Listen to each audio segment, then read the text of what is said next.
तो नमस्कार मेरे प्रिय साथियों।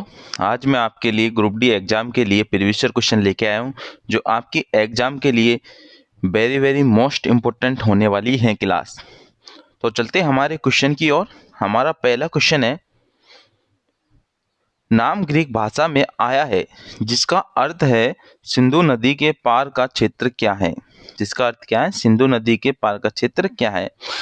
हमारा ए ऑप्शन है भारत, बी ऑप्शन है जम्बूद्वीप, सी ऑप्शन है आर्य पर्वत और डी ऑप्शन है भारत बस।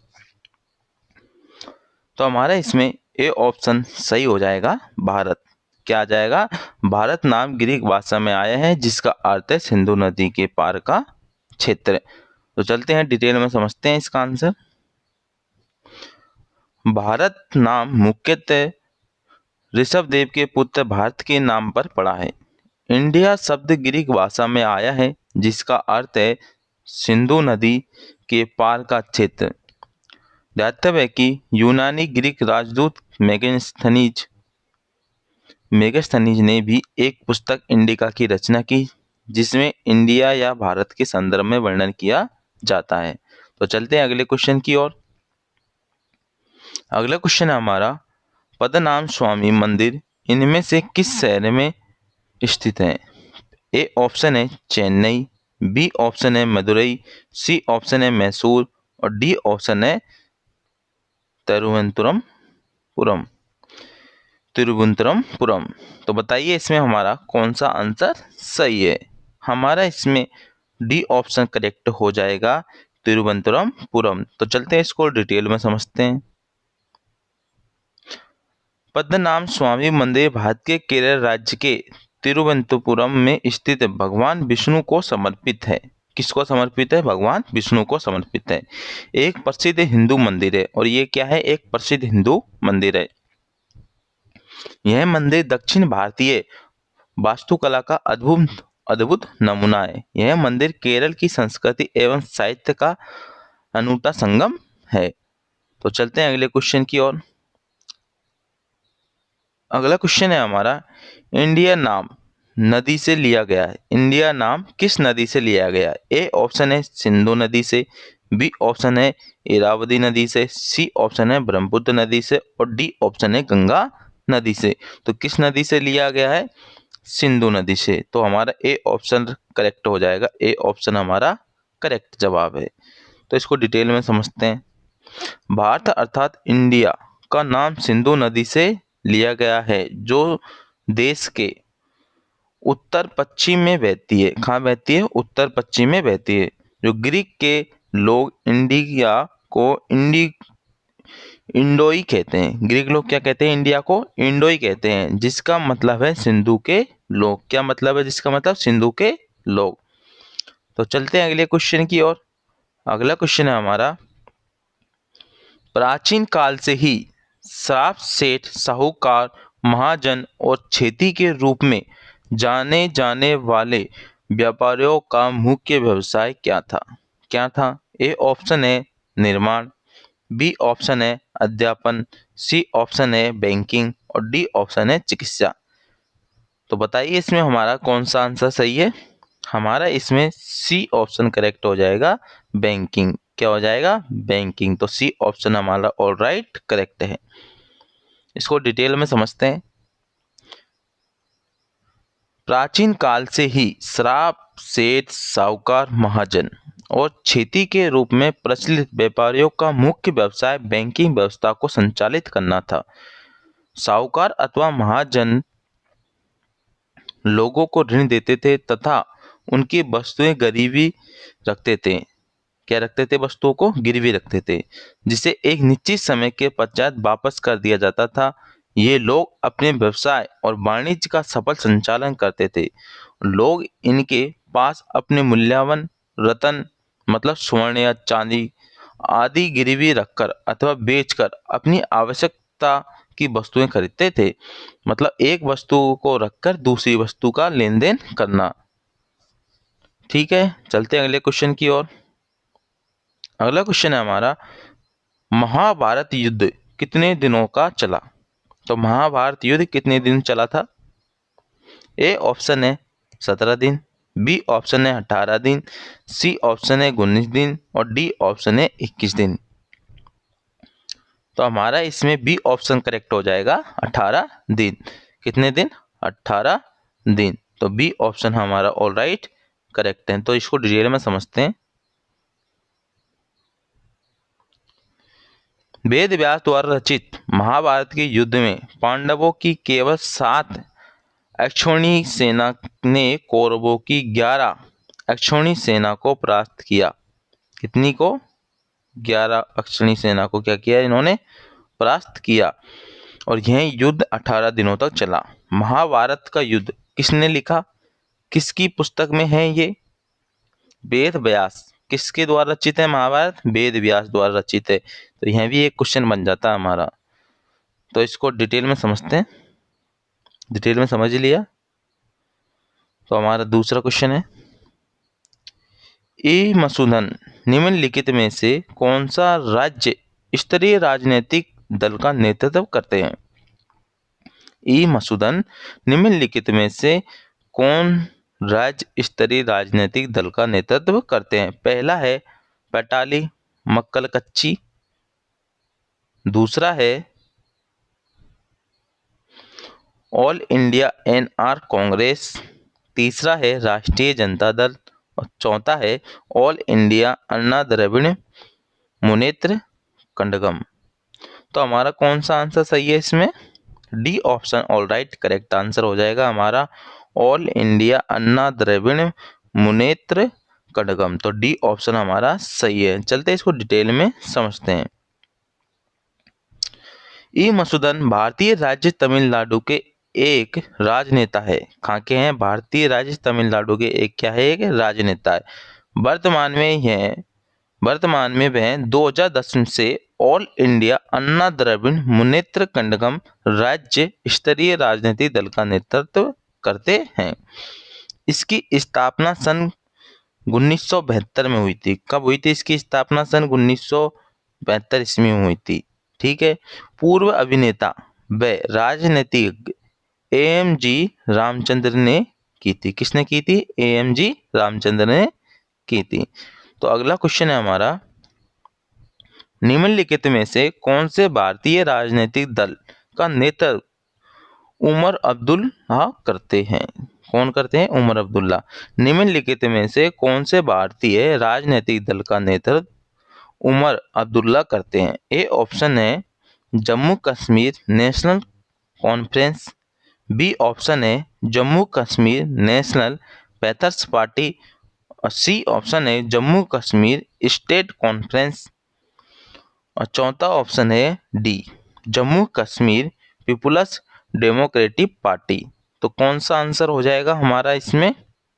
ए ऑप्शन सही हो जाएगा हमारा जम्मू कश्मीर नेशनल कॉन्फ्रेंस पार्टी। तो ए ऑप्शन हमारा सही है। इसको डिटेल में देखते हैं। उमर अब्दुल्ला जम्मू कश्मीर राज्य के अब तक के सबसे युवा और जम्मू कश्मीर प्रदेश के 11वें मुख्यमंत्री रह चुके हैं। कौन रह चुके हैं? उमर अब्दुल्ला। उमर अब्दुल्ला भारतीय राजनीतिक दल जम्मू कश्मीर नेशनल कॉन्फ्रेंस का नेतृत्व करते हैं। इनका जन्म ब्रिटेन में हुआ था। कहाँ हुआ था उमर अब्दुल्ला का जन्म? ब्रिटेन में हुआ था। चलते हैं अगले क्वेश्चन की ओर। अगला क्वेश्चन है हमारा, आम आदमी पार्टी का गठन किस वर्ष में किया गया था? आम आदमी पार्टी का गठन किस वर्ष में किया गया था? ए ऑप्शन है 2010 में, 2010 में, बी ऑप्शन है 2011, सी ऑप्शन है 2012 और डी ऑप्शन है 2013। तो आम आदमी का गठन 2012 में किया गया था। तो हमारा सी ऑप्शन सही है। कौन सा ऑप्शन हमारा? सी ऑप्शन है। और इसके अध्यक्ष कौन है?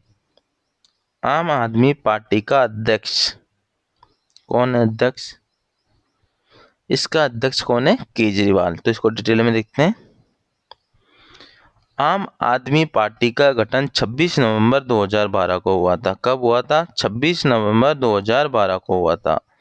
और जंतर मंतर दिल्ली में किया गया था। कहाँ गया था? जंतर मंतर महल एक दिल्ली में, वहां पर किया गया था। किसका गठन? आम आदमी पार्टी का।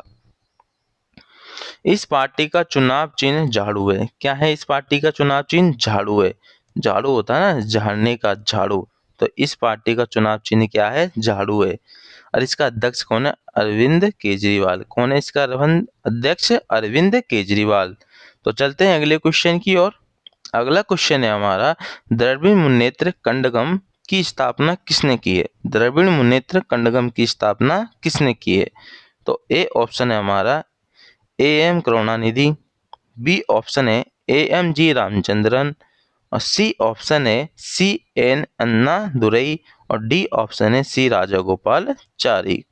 तो हमारा कौन सा आंसर सही हो जाएगा इसमें? सी ऑप्शन हमारा सही हो जाएगा, सी एन अन्ना दुरई। तो सी ऑप्शन हमारा करेक्ट जवाब है। तो इसको चलते हैं डिटेल में समझते हैं। द्रविड़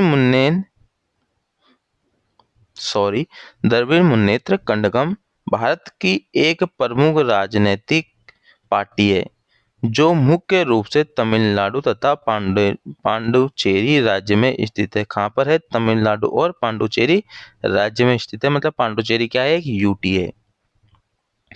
इसका गठन जस्टिस पार्टी तथा द्रविड़ कण्डगम से मतभेद के कारण हुआ था। किसके कारण हुआ था? द्रविड़ पार्टी और कण्डगम से मतभेद के कारण हुआ था। इस पार्टी की स्थापना सी एन अन्नादुरई ने लोकतांत्रिक समाजवाद तथा धर्मनिरपेक्ष की विचारधारा से किया है। किससे किया है? संविधान की इसमें बोली गई है, क्या कहते हैं उसको? क्या कहते हैं? संविधान। संविधान लोकतांत्रिक समाजवाद तथा धर्मनिरपेक्षता की विचारधारा से किया गया। इस पार्टी का चुनाव चिन्ह उगता हुआ सूरज है। तो वर्तमान में इस पार्टी के अध्यक्ष एम के स्टालिन है। कौन है? एम के स्टालिन है। आप मुझे ये बताइए, लोकतांत्रिक समाजवाद तथा धर्मनिरपेक्षता की विचारधारा, मतलब ये तीनों वर्ड कहाँ से लिए गए, इसको जरूर कमेंट बॉक्स में लिखिए। तो चलते हैं अगले क्वेश्चन की ओर। अगला क्वेश्चन है हमारा, यदि किसी राजनीतिक दल को एक या अधिक राज्यों में मान्यता प्राप्त होता तथा जो राजनीतिक पार्टी के रूप में हो तो उसे पूरे भारत में एक राष्ट्रीय पार्टी के रूप में जाना जाता है। तो ए ऑप्शन है 4, बी ऑप्शन है 2, सी ऑप्शन है 3, और डी ऑप्शन है 1। तो क्या आएगा इसमें आंसर? हमारा ए ऑप्शन करेक्ट हो जाएगा। कितने हैं? 4। तो ए ऑप्शन हमारा ऑल राइट करेक्ट हो जाएगा। तो इसको डिटेल में देखते हैं। यदि किसी राजनीतिक दल को किन्हीं 4 या अधिक राज्यों में गत लोकसभा चुनावों या उन राज्यों की विधानसभा चुनावों में पड़े कुल वैध मतों का कम से कम 6%, कितना? कम से कम 6% मत, और साथ ही कम से कम 4 लोकसभा सीटें, कितनी? 4 लोकसभा सीटें प्राप्त हो, या राजनीतिक दल को 4 राज्यों में राज्य स्तरीय दल के रूप में मान्यता मिली हो तो उसे एक राष्ट्रीय पार्टी के रूप में चुनाव आयोग द्वारा मान्यता प्रदान कर दी जाती है। तो चलते हैं अगले क्वेश्चन की ओर। अगला क्वेश्चन है हमारा, थांका चित्रकला में सूत या रेशम से बने कपड़ों पर भगवान, मतलब कौन से भगवान के चित्र बने होते हैं? ए ऑप्शन है महावीर, बी ऑप्शन है बुद्ध, सी ऑप्शन है शिव, और डी ऑप्शन है विष्णु। तो कौन से भगवान के बने होते हैं? बुद्ध के। कौन से भगवान के? बुद्ध के। तो बी ऑप्शन हमारा सही हो जाएगा। कौन सा आंसर है हमारा इसमें? B option Buddha. इसको डिटेल में देखते हैं। भगवान बुद्ध के जीवन और उनकी शिक्षाओं पर आधारित चित्रकला को थाका चित्रकला कहते हैं। क्या कहते हैं? थाका चित्रकला कहते हैं। यह चित्रकला भारतीय, नेपाली तथा तिब्बती संस्कृति की अनुपम मिसाल है। इसके माध्यम से तिब्बती धर्म, संस्कृति एवं दार्शनिक मूल्यों को अभिव्यक्त किया जाता है। और चित्रकला में सूत या रेशम के कपड़े पर भगवान बुद्ध के चित्र बनते हैं। किसके बनते हैं? भगवान बुद्ध के चित्र बनते हैं। तो अगला क्वेश्चन है हमारा, राजस्थान के किस समुदाय ने पिछली 3 शताब्दियों से ब्लॉक प्रिंटिंग को जारी रखा है? किस समुदाय ने रखा है? ए ऑप्शन है खैत्री समुदाय ने, बी ऑप्शन है चिप्पा समुदाय ने, सी ऑप्शन है विश्रोई समुदाय ने और डी ऑप्शन है खटिका समुदाय ने। तो हमारा इसमें बी ऑप्शन सही हो जाएगा। किस समुदाय ने? चिप्पा समुदाय ने। तो बी ऑप्शन हमारा सही जवाब है। तो इसको डिटेल में देखते हैं। ब्लॉक प्रिंटिंग प्रारंभिक तकनीकों में से एक है जिसका श्रेय राजस्थान के चिप्पा समुदाय को जाता है। किसको जाता है? चिप्पा समुदाय को जाता है। चिप्पा समाज के लोग भारत के पुरातन बुनकर समाज के लोग हैं। चिप्पा शब्द नेपाली भाषा के 2 शब्दों छी अर्थात डाई करना एवं पा अर्थात धूप में सुखाना से मिलकर बना है। इस समुदाय के लोग राजस्थान में पिछले 3 शताब्दियों से ब्लॉक पेंटिंग करते आ रहे हैं। तो चलते हैं अगले क्वेश्चन की ओर। अगला क्वेश्चन है हमारा, बार्ली लोक चित्रकारी किस राज्य की लोक कला का एक रूप है? हमने पूरे क्वेश्चन जो भी लिए हैं वो मोस्ट इम्पोर्टेंट क्वेश्चन लिए हैं आपकी एग्जाम के दृष्टिकोण से। आरआरबी ग्रुप डी एग्जाम में आपके लिए यह क्लास बहुत इम्पोर्टेंट होने वाली है। मैं यूँ नहीं कह रहा कि मेरी क्लास इम्पोर्टेंट होने वाली है, आपके लिए जितने भी रेलवे की एग्जाम है उनके लिए वेरी वेरी मोस्ट होने वाली है हमारी यह क्लास। तो इस क्लास को जरूर देखिए, आपके नोट्स भी आप पढ़िए।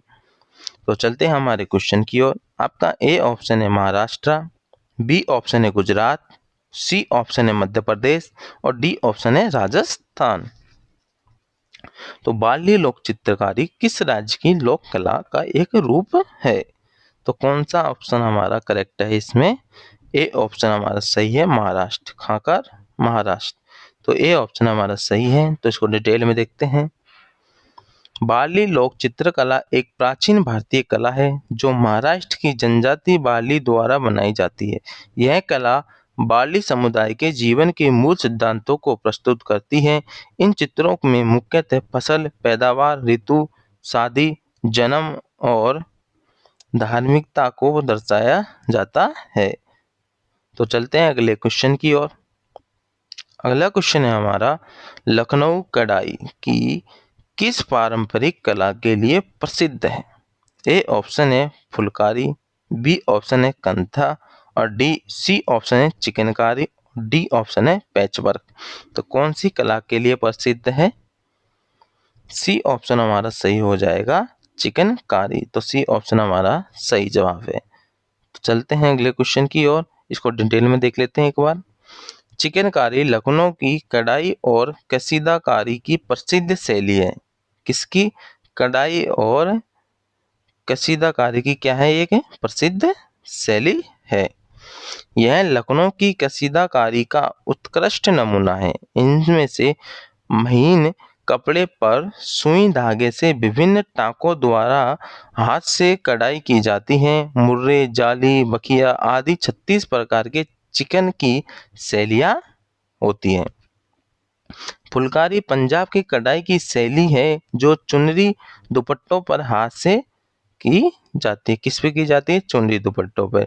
और कांता पश्चिम बंगाल की कसीदाकारी है जिसका उपयोग बंगाल में महिलाओं द्वारा पहने जाने वाले पारंपरिक कांता साड़ियों में किया जाता है। किस में किया जाता है? कांता साड़ियों में। तो चलते हैं अगले क्वेश्चन की ओर।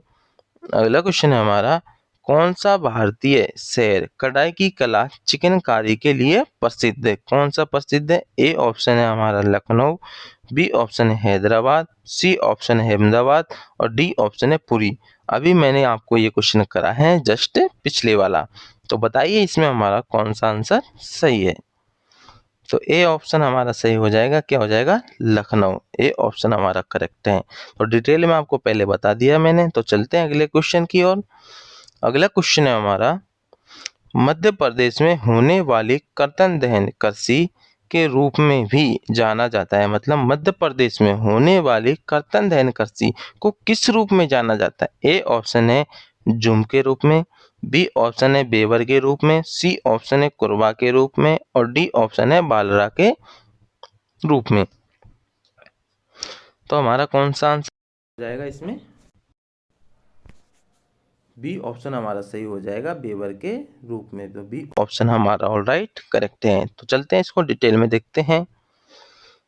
मध्य प्रदेश में होने वाली कर्तनदयन कृषि को बेवर कहते हैं। यह एक प्रकार की स्थानांतरण कृषि है जिसमें कृषक जमीन के एक भूभाग पर उगी वनस्पतियों को काटकर व उन्हें जलाकर जली हुई राख को मिट्टी में मिलाकर उस पर कृषि करता है। तो 3 बार कृषि करने के बाद कृषक उस जमीन को छोड़कर नई भूमि की तलाश में निकल जाता है। इसे झूम कृषि भी कहते हैं। इस प्रकार की कृषि को झारखंड में कुरवा या खिल तथा राजस्थान में बालरा के नाम से जाना जाता है। राजस्थान में किसके नाम से जाना जाता है? बालरा के नाम से। इस चीज को जरूर ध्यान रखना। तो चलते हैं अगले क्वेश्चन की ओर। अगला क्वेश्चन है हमारा, किस वर्तमान राज्य के कुछ हिस्सों में 400 वर्ष पहले कुलेन नामक नगर सिंचाई की एक स्थानीय प्रणाली विकसित की गई थी? ए ऑप्शन है उत्तर प्रदेश, बी ऑप्शन है हिमाचल प्रदेश, सी ऑप्शन है मध्य प्रदेश और डी ऑप्शन है जम्मू कश्मीर। तो हमारा इसमें कौन सा आंसर करेक्ट हो जाएगा? बी ऑप्शन सही हो जाएगा, हिमाचल प्रदेश। कहाँ पर है? हिमाचल प्रदेश। तो बी ऑप्शन हमारा सही जवाब है। चलते हैं इसको डिटेल में देखते हैं। 400 ईसा वर्ष पूर्व हिमाचल प्रदेश के कुछ क्षेत्रों में नहर सिंचाई की स्थानीय प्रणाली का विकास हुआ था जिसे कुल्हे कहा जाता था। क्या कहा जाता है? क्या कहा जाता था? कुल्हे कहा जाता था। इसके द्वारा पहाड़ी पर झरने में बहने वाले जल को मानव निर्मित छोटी छोटी नलियों के माध्यम से पहाड़ी पर स्थित निचले गांव तक लाया जाता है। तो चलते हैं अगले क्वेश्चन की ओर। अगला क्वेश्चन है हमारा, भारत में श्वेत क्रांति का जनक किसे माना जाता है? Very very most important question है। भारत में श्वेत क्रांति का जनक किसे माना जाता है? तो वेरी वेरी इंपॉर्टेंट क्वेश्चन है, मोस्ट इम्पोर्टेंट क्वेश्चन है, very very most important question है। भारत में श्वेत क्रांति का जनक किसे माना जाता है? एनटीपीसी में 3 बार आ गया है, 2016 में 2 बार आ गया है और फर्स्ट शिफ्ट में आया हुआ है और 2021 में सेकंड शिफ्ट में आया हुआ है और यह क्वेश्चन 2025 में भी आया हुआ क्वेश्चन है। भारत में श्वेत क्रांति का जनक किसे माना जाता है? 2025 की एग्जाम 8 सितंबर तक लगी हुई है और यह क्वेश्चन कम से कम 5 बार रिपीट हुआ है। तो इसका चांस है कि आपके ग्रुप डी एग्जाम में आने का। तो ए ऑप्शन है MS स्वामीनाथन, बी ऑप्शन है बनर्जी कुरियन और सी ऑप्शन है इंदिरा गांधी और डी ऑप्शन है अरुण कृष्णन। तो हमारा इसमें कौन सा आंसर सही हो जाएगा? कौन सा आंसर सही हो जाएगा? बताइए कौन सा आंसर हमारा सही है? कौन खा गया क्वेश्चन? 1 मिनट रुकिए। हाँ ये दिया। तो कौन सा आंसर हमारा सही हो जाएगा? हमारा इसमें बी ऑप्शन करेक्ट हो जाएगा, बनर्जी कुरियन। कौन सा? बी ऑप्शन ऑलराइट करेक्ट हो जाएगा, बनर्जी कुरियन। तो चलते हैं इसको डिटेल में देखते हैं। भारत में श्वेत क्रांति के जनक डॉक्टर बनर्जी कुरियन है। कौन है श्वेत क्रांति के जनक भारत में? डॉक्टर बनर्जी कुरियन है। श्वेत क्रांति की शुरुआत वर्ष 1970 में हुई। कब हुई थी श्वेत क्रांति की शुरुआत? वर्ष 1970 में हुई थी। वर्तमान में भारत विश्व का सबसे बड़ा दुग्ध उत्पादन देश है। कौन है दुग्ध उत्पादन देश? कौन है? भारत। 1 जून को प्रतिवर्ष विश्व दूध दिवस मनाया जाता है। 1 जून को प्रतिवर्ष विश्व दुग्ध दिवस के रूप में मनाया जाता है, जून। ये क्वेश्चन भी आपका एक बन जाएगा इसमें से। किस में से बन जाएगा ये? दिवस के रूप में। विश्व दुग्ध दिवस वर्ष 2001 में खाद्य और कृषि संगठन FAO द्वारा शुरू किया गया था। तो चलते हैं अगले क्वेश्चन की ओर। अगला क्वेश्चन है हमारा, निम्नलिखित में से कौन सी खरीफ की फसल नहीं है? कौन सी खरीफ की फसल नहीं है? तो कौन सा ऑप्शन हो जाएगा हमारा सही इसमें से? पहला ऑप्शन है बाजरा, बी ऑप्शन है धान, सी ऑप्शन है ज्वार और डी ऑप्शन है गेहूं। तो कौन सी फसल खरीफ की फसल नहीं है? कौन सी नहीं है? गेहूं। गेहूं, तो डी ऑप्शन हमारा सही हो जाएगा। खरीफ की फसल कौन कौन सी है? बाजरा है, धान है, ज्वार है। तो इसको डिटेल में देख लेते हैं एक बार। रबी की फसल अक्टूबर नवंबर में बोई जाती है। कब बोई जाती है रबी की फसल? अक्टूबर नवंबर में बोई जाती है और मार्च अप्रैल में काटी जाती हैं। इसकी मुख्य फसलें गेहूं, जौ, चना, मटर, सरसों, आलू, राई, अलसी आदि है। और खरीफ की फसल जून जुलाई में बोई जाती है। कब बोई जाती है? जून जुलाई में।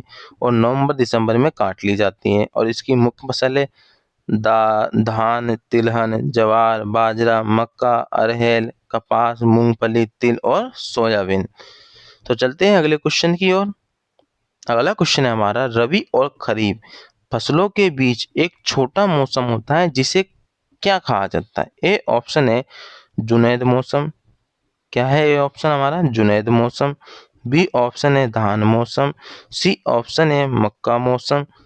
और डी ऑप्शन है जायद मौसम। तो कौन सा मौसम होता है हमारा? एक डी ऑप्शन हमारा सही हो जाएगा, जायद मौसम, जिसमें हम तरबूज उगाते हैं। तो इसको डिटेल में देख लेते हैं एक बार। भारतीय जलवायु विशेषताओं के आधार पर यहाँ मुख्य रूप से 3 फसली मौसम पाए जाते हैं। रबी नवंबर दिसंबर से मार्च अप्रैल में। कब होता है रबी? नवंबर दिसंबर से मार्च अप्रैल में। और खरीफ की फसल मई जून से सितंबर अक्टूबर में होती है। और जायद रबी के पश्चात तथा खरीफ के पहले अप्रैल से जून में होती है। कहाँ पर होती है? अप्रैल से जून में होती है। ककड़ी, खीरा, तरबूज, खरबूजा, सब्जियां, चीरी, मूंग आदि क्या कहते हैं? इसको जायद फसल कहते हैं। तो चलते हैं अगले क्वेश्चन की ओर। अगला क्वेश्चन है हमारा, जब मतलब कौन सा? जब के साथ भिन्नता होती है तो जाति उद्भव होता है। किसके साथ होती है भिन्नता? जब मतलब भूगोलिक विलगन के साथ, या जलवायु परिवर्तन के साथ, या भूकंप के कारण परिवर्तन के साथ, या चक्रवात के कारण परिवर्तन के साथ। तो हमारा ए ऑप्शन हो जाएगा भौगोलिक विलगन। और बी ऑप्शन हो जाएगा हमारा जलवायु परिवर्तन। सी ऑप्शन हो जाएगा भूकंप के कारण परिवर्तन। और डी ऑप्शन हो जाएगा चक्रवात के कारण परिवर्तन। तो हमारा इसमें ऑप्शन सही हो जाएगा भूगोलिक विगलन के कारण। तो इसको डिटेल में देख लेते हैं। जब भौगोलिक विगलन के साथ भिन्नता होती है तो जाति उद्भव होता है। भिन्नता होती है तो क्या होगा? जाति उद्भव। क्या होगा? जाति उद्भव होता है। भौगोलिक विगलन पौधों या जीवों की आबादी को संदर्भित करता है। किसको करता है? पौधों और जीवों की, जो एक ही प्रजाति के अन्य जीवों के साथ आनुवंशिक पदार्थ का आदान प्रदान करने से अलग हो जाते हैं। आमतौर पर भौगोलिक विगलन किसी दुर्घटना या संयोग का परिणाम है। तो चलते हैं अगले क्वेश्चन की ओर। अगला क्वेश्चन है हमारा, जब बैरोमीटर की रीडिंग अचानक घट जाती है तो यह इंगित करता है कि मौसम। किसको इंगित करता है? ए ऑप्शन है बहुत गर्म हो जाएगा। बी ऑप्शन है बहुत सुखद हो जाएगा। सी ऑप्शन है बेहद ठंडा हो जाएगा। और डी ऑप्शन है बेहद तूफानी हो जाएगा। तो कौन सा ऑप्शन हमारा सही हो जाएगा इसमें? डी ऑप्शन सही हो जाएगा हमारा, बेहद तूफानी हो जाएगा। क्या हो जाएगा? बेहद तूफानी। तो देखते हैं इसको डिटेल में। जब बैरोमीटर का पाठ्यांक अचानक घट जाता है तो यह इंगित करता है कि मौसम बेहद तूफानी हो जाएगा। और बैरोमीटर का पाठ्यांक जब धीरे धीरे नीचे गिरता है तो वर्षा होने की संभावना होती है। क्या होती है? वर्षा होने की संभावना अधिक हो जाती है। तथा जब वह धीरे धीरे ऊपर चढ़ता है तो दिन साफ रहने की संभावना होती है। और बैरोमीटर का आविष्कार इवानजेलिस्टा टेरीसेली ने किया था। किसने किया था? इवानजेलिस्टा टेरीसेली ने किया था। इसका वैज्ञानिक ये है। तो देखते हैं अगले क्वेश्चन की ओर। अगला क्वेश्चन है हमारा, निम्नलिखित कथनों में से कौन सा सही नहीं है? निम्नलिखित कथनों में से कौन सा सही नहीं है?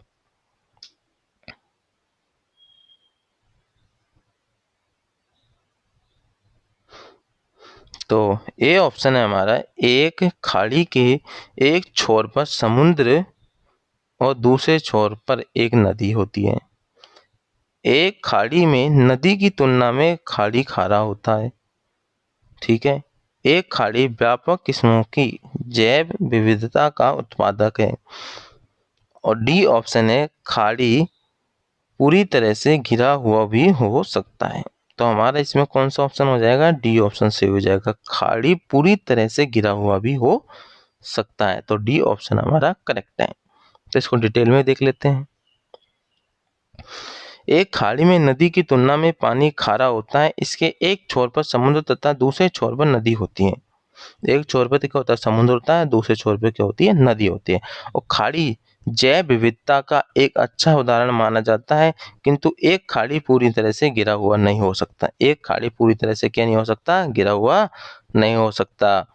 तो चलता है अगले क्वेश्चन की ओर। तो अगला क्वेश्चन है हमारा, एक मिनट रुकिए आप। अगला क्वेश्चन है, पश्चिमी यूरोप में डोंगर बैंक के लिए प्रसिद्ध है। आरपीएफ एसआई 2019 में आ गया। पश्चिमी यूरोप में डोंगर बैंक के लिए प्रसिद्ध है। ए ऑप्शन है हिमाच्छादित पर्वत, बी ऑप्शन है जंगल, डी ऑप्शन है घास के मैदान और डी ऑप्शन है मछली पकड़ने के क्षेत्र। तो क्या चीज प्रसिद्ध है? डी ऑप्शन हमारा सही हो जाएगा, मछली पकड़ने के क्षेत्र। तो डिटेल में देख लेते हैं। डोंगर बैंक उत्तरी सागर में सबसे बड़ा सैड बैंक है। क्या है? सबसे बड़ा सैड बैंक है, जो यूनाइटेड किंगडम, नीदरलैंड, जर्मनी और डेनमार्क में फैला हुआ है। यह एक प्रमुख वाणिज्य मछली पकड़ने का समुद्री तट व द्वीप का समूह है। तो देखते हैं अगले क्वेश्चन की ओर। अगला क्वेश्चन है हमारा, जो इस क्लास का लास्ट एंड इम्पोर्टेंट क्वेश्चन है। ऐतिहासिक खगोल विज्ञान के अनुसार राशि चक्र है। आरआरबी एनटीपीसी 2016 में तो आया हुआ है, लेकिन यह आपके लिए 2025 में भी इम्पोर्टेंट होने वाला है। इस चीज को मत देखना कि ये 2016 में आया कि यह 2014 में आया। इस चीज को देखना कि क्वेश्चन के पीछे क्या छुपा हुआ है, क्वेश्चन कितना इम्पोर्टेंट है। ए ऑप्शन है 9, बी ऑप्शन है 10, सी ऑप्शन है 11 और डी ऑप्शन है 12। तो हमारा इसमें डी ऑप्शन से हो जाएगा 12। क्या है? 12। तो डी ऑप्शन हमारा करेक्ट है। तो देखते हैं, ऐतिहासिक खगोल विज्ञान के अनुसार कुल 12 राशि चक्र हैं, जो निम्न है कि कुंभ, मीन, मेष, वृषभ, मिथुन, कर्क, सिंह, कन्या, तुला और वृश्चिक, धनु, मकर। कितनी राशि है? 12 है। तो इस चीज को भी आप ध्यान रखना। तो आज की हमारी क्लास हम यहीं समाप्त करते हैं। जय हिंद, जय भारत।